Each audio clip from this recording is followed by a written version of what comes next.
26 तारिख रे एठी पदार्पण करथिले आपण मानकर हृदय कुसुमित हृदय टिकी टिकी फूल पाखुरा पर पाद रखी रखी एठी पदार्पण करथिले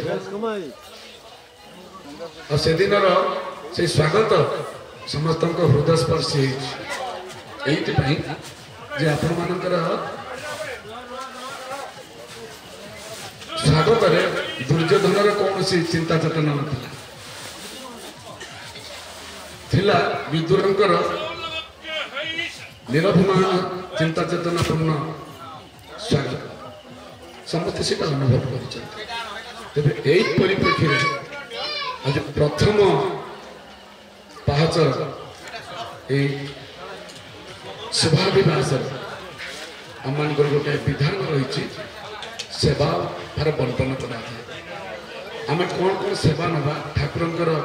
सेवारे अर्थात ठाकुर सेवा कौन गोटे छोट कथा अच्छी ठाकुर गोटे जगह कहते जे देख अपन तो ठाकुर आमिकी चाई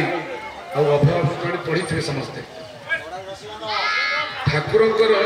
पाद सेवा करने सहज बाणी की आदेश को मानने बड़ कठिन